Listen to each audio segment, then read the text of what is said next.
Alors nous sommes arrivés au dernier daf Be'ezrat Hashem, donc Kuf Yud Bet de Ketubot. C'est le Siyum aujourd'hui, donc c'est pour le deuxième jour de Shavuot, donc le lundi 7 Sivan. Et il nous restait les 4 dernières lignes de Kuf Yud Aleph Amud Bet. Les 4 dernières lignes, Rami Bari Hezkel, Ekla le Bnei Brak.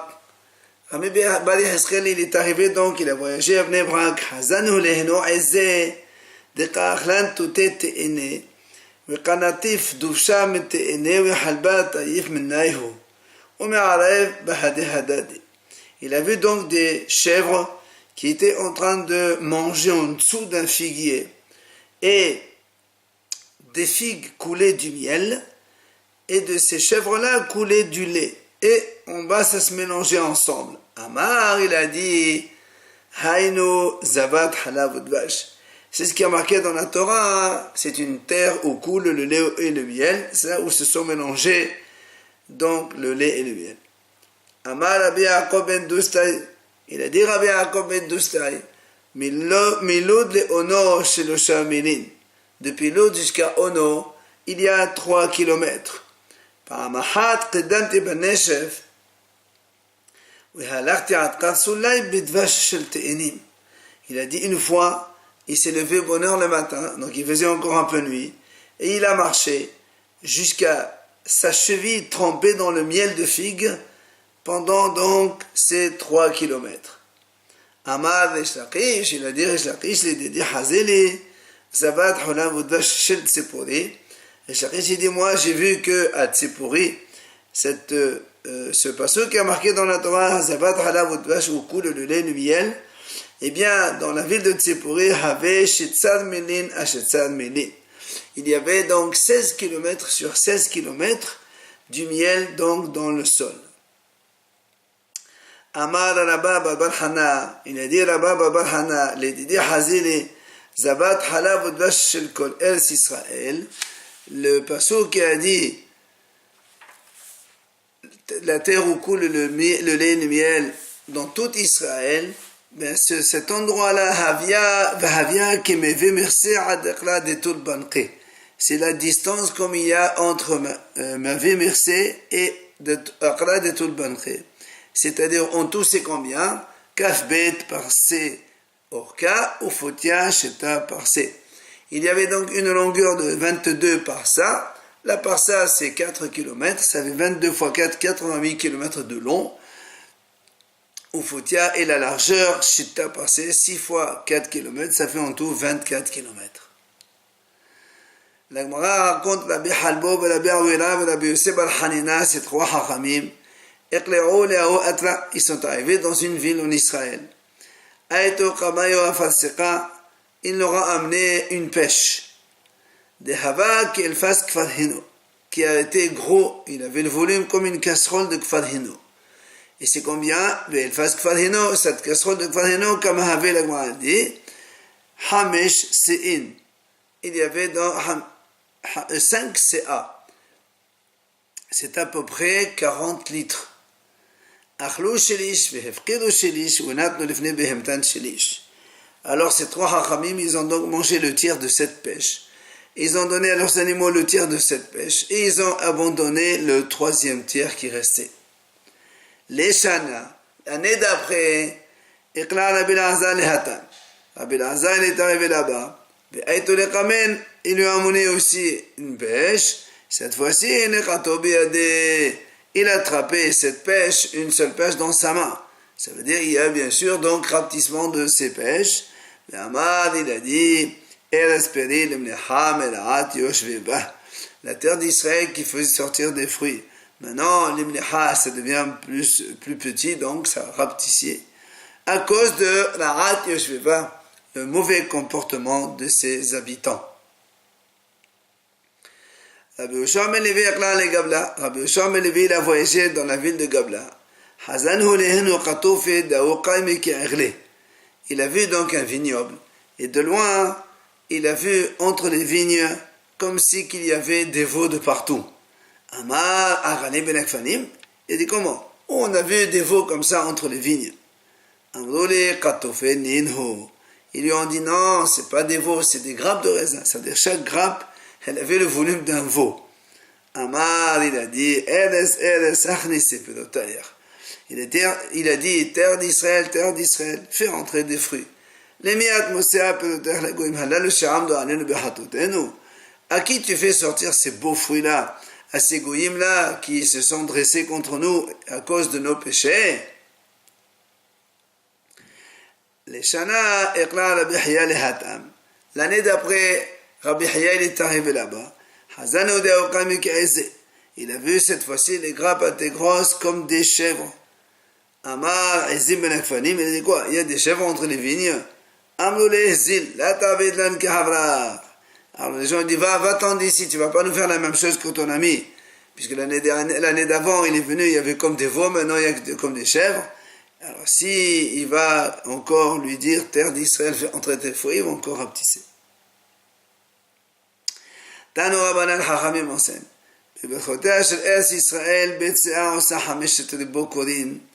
Lorsque la terre d'Israël elle est bénie dans sa grande bénédiction, un terrain de Betsea, c'est-à-dire un terrain qui mesure, Betsea c'est Hameshim Amma, 50 Amma sur 50, 25 mètres sur 25 mètres.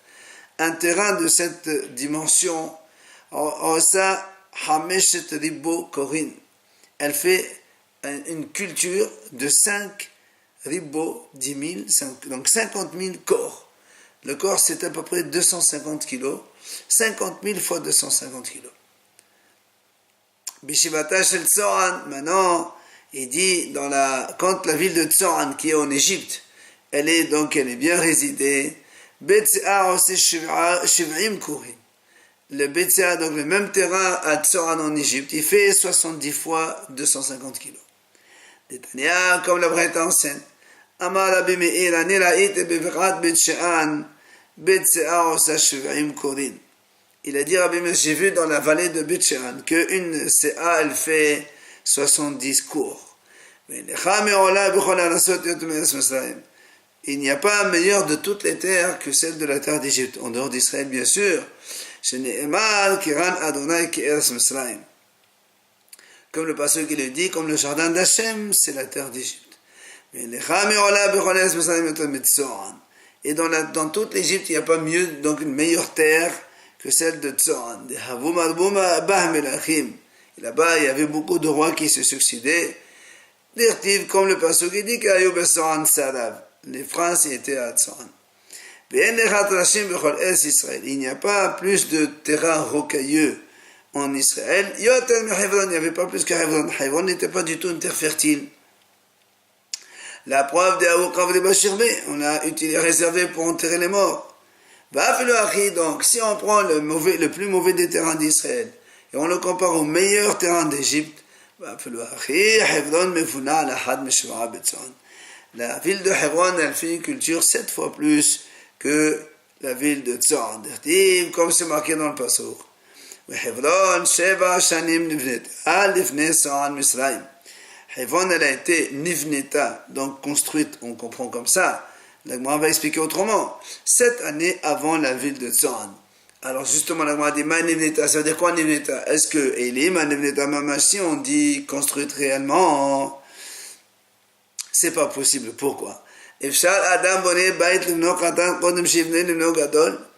possible qu'un homme il construit d'abord une maison pour son petit-fils et après il construit pour son grand-fils? C'est pas possible. Or le passage qui dit on voit donc les enfants de Ham ils sont 4. Mitzrayim il est second, Kenaan il est le 4e. Or Els Mitzrayim, Els Kenaan, Kenaan c'est Israël. Alors comment il va construire d'abord Hebron, la ville de Canaan, pour son fils 4e, avant de construire ça en la ville de Mitzrayim, donc pour son fils 2e? C'est pour ça qu'on a expliqué que Livnet, ça veut dire elle est meilleure, plus fertile que Tzoran 7 fois plus. Et ça c'est Hebron qui est une terre donc de rochers et elle ne donne pas beaucoup de fruits. Chez le Betrachim, mais si on prend une terre fertile d'Israël, alors là, c'est Hamesh Mea. C'est 500 fois plus que la ville de Tzoran qui est la meilleure de toute l'Égypte. C'est le Bebet Chotea, et tout cela c'est dans des années normales. Aval Bebet Chotea, mais si on prend une année où Hachem donne la bracha et l'abondance, le passage qui continue là-bas, mais 100 fois plus. Tanya Amar Rabbi Yosef. Il a dit Rabbi Yosef, c'est Ab Yehuda, quand j'ai une CA, une mesure de CA dans Yehuda, c'est-à-dire dans la région de Yehuda, donc quand j'ai un volume de CA de blé, CA c'est 8 kilos à peu près, c'est ça, à peu près 8 kilos, et bien d'une CA de blé, je sors 5 CA. Comment? CA de farine, CA solide, CA de semoule, CA soubine, c'est comme du son, CA moursan, c'est ce qu'on donne à manger aux animaux. Mais CA kebodia, Rachid dit c'est du mauvais blé. Donc, on voit qu'en fait, une seule CA de blé, voilà, on sort 5 fois le CA et chacun donc de manger différent. Amalea Omina le Rabbi Hanina. Il a dit, vous avez raison de vanter les mérites de votre terre. Mon père, il m'a laissé un terrain de Betsea. Memena Mashah, Memena Hamar, Memena Ibour, Memena Ketniot, Memena Lot Mirnati. Il a dit, de cette Betsea là, je sors de l'huile d'olive donc, du vin, de la récolte, des féculents, et même donc de quoi donner à manger à mes animaux. Tout ça avec un terrain de Betsea seulement. Il y avait un Émoréen, quelqu'un qui habitait dans la terre de Émori, donc frontalière d'Israël. Il est venu en Israël. Il a demandé à quelqu'un qui habitait en Israël, ce palmier que vous avez donc en terre d'Israël, combien vous prenez de dattes, vous cueillez de dattes de ce palmier? Il lui a dit 60 corps. Le corps, encore une fois, c'est à peu près 250 kilos. Vous n'êtes pas encore entré en terre d'Israël, vous l'avez déjà détruite. Nous, on prenait d'un palmier 120 corps de dattes. Et vous prenez que 60 seulement.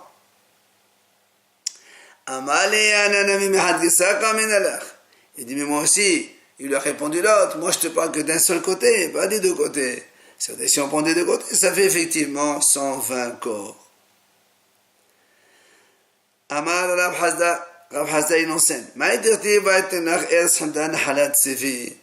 La Torah dit, Hachem dit comme ça, je te donne une terre donc de trésor, une belle terre.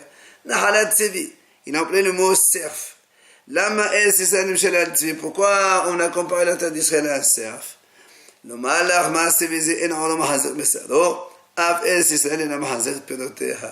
la même façon que le cerf, sa peau ne contient pas sa chair. C'est-à-dire quand on dépaisse le cerf, après on ne peut plus rentrer la chair, la viande, dans la peau. La même chose, la terre d'Israël, quand on cueille les fruits, il y a tellement d'abondance que la terre d'Israël ne peut pas contenir tous ces fruits-là.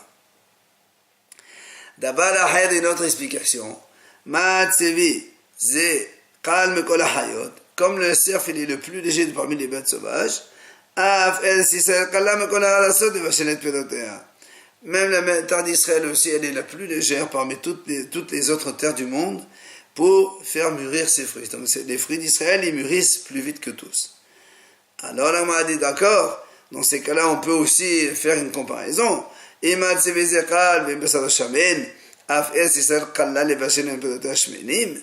Alors on dit, puisque tu compares la terre d'Israël à un cerf, alors on va dire c'est vrai, le cerf il est léger, seulement la chair, la viande du cerf elle n'est pas très grasse.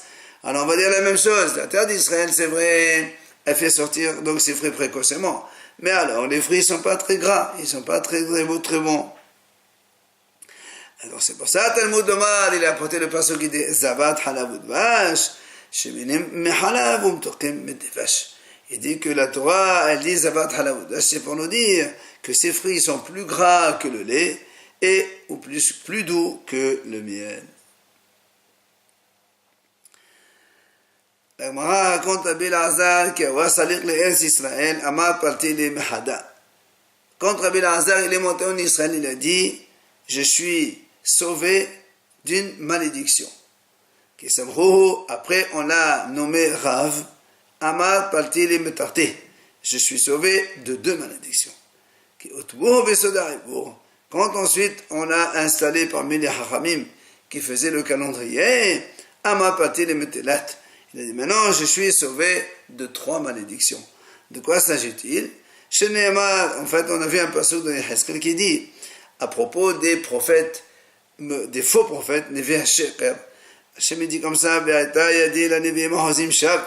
tous ces prophètes-là qui sont shav, qui sont nuls, et donc qui sont faux. Le passage qui dit, ils ne seront pas dans le secret de mon peuple, c'est-à-dire, c'est le secret des calendriers. Ils ne seront pas écrits dans la maison d'Israël, c'est-à-dire ils ne seront pas diplômés en tant que Rav. Et à la terre d'Israël, ils ne viendront pas, comme son sens simple. Et donc c'est pour ça que Rabbi Lazar, il a dit, quand je suis en Israël, j'ai été sauvé de malédiction. Après, il en nommé Rav la deuxième, et il a été dans la réunion de Hachamim pour le calendrier. Ça fait 3 malédictions dont il a été préservé. Rabbi Zera qui va salir l'Eretz Israël, et là, quand Rabbi Zera voulait monter en Israël, il n'a pas trouvé de bateau pour traverser la mer. Qu'est-ce qu'il a fait? Il a construit un petit radeau et il passe dessus. Amal Aoumina, il lui a vu, Amin, il l'a vu, il lui a dit, un peuple précipité, vous avez devancé votre bouche à vos oreilles. Il fait allusion donc à Israël qui est à Shavuot. On dit, ils ont d'abord avancé, nous ferons avant même d'entendre ce que c'est. Vous êtes encore précipité. C'est-à-dire, comment? Tu n'attends pas qu'il y ait un bateau pour t'amener en Israël, tu fais comme ça un truc ridicule, avec le danger que ça comporte. Amal, il lui a dit, Rabbi Zera, il dit l'endroit que Moshe et Aaron n'ont pas mérité d'entrer, de fouler la terre d'Israël. Qui dit que moi je vais le mériter? C'est pour ça qu'il a utilisé tous les moyens possibles qu'il avait pour arriver le plus rapidement en Israël. La Béaba Ménacher qui fait des Alko pour la Havivut d'Israël, combien ils aimaient la terre d'Israël. La Gemara raconte que la Béaba, lui, il embrassait les Al-Mugim. Al-Mugim, c'est les corails. Ou bien les Shana Hanina, donc tout simplement les rochers, la terre d'Israël. Rabbi Hanina metaqin metkale. Il y a une version qui dit comme ici, donc il répare les obstacles. C'est-à-dire, quand il voit des obstacles en Israël, il les enlève de la route et de la rue, comme ça les gens, ils sont contents. Et il y a une autre version qui dit metkal metkale. Il pèse son poids. C'est-à-dire que Rabbi Hanina, quand il a voyagé, comment il a su qu'il était arrivé en Israël? Eh bien, il soupèse les pierres. Quand les pierres sont légères, c'est qu'il n'est pas encore en Israël. Quand les pierres sont plus lourdes, il a compris que là, il est arrivé en Israël. Rabbi Amir, Rabbi Assi, Kaimi Mishimsha, Letoula, Metoula, Leshemsha.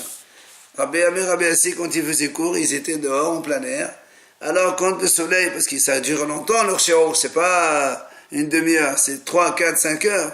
Alors, évidemment, le soleil, il a le temps de avancer. Et quand alors les élèves, eux, ils étaient dans le soleil, ils se déplaçaient pour se mettre à l'ombre. Et aussi, aussi quand il fallait changer, quand il fait froid, ils étaient à l'ombre et ils se mettaient au soleil. Tout ça pour ne pas se plaindre d'Israël. Rabbi Haya Bal Gamda Michandad Be'afara. Rabbi Haya Bal Gamda, il se roulait dans la terre d'Israël.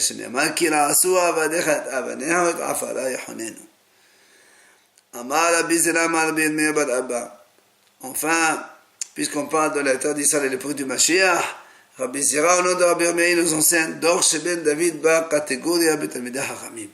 La génération dans laquelle le Mashiach va venir, il y aura des accusations sur les disciples de Torah. C'est-à-dire, on va évidemment malmener les Talmidei Hachamim. Quand j'ai dit ça devant Shmuel, Ama Seruf, Aha Seruf. C'est-à-dire, il y aura plusieurs période, on va dire comme ça, où on va malmener le Talmid Haramim une fois, et encore une deuxième fois, et encore une troisième fois. Il y aura plusieurs décrets qui vont se suivre. Chez Neymar, et à la fin, Verod Baraselia, Veshaba, Vehaeta, Lebaer. À la fin de tout cela, il ne restera que le 10e de la population.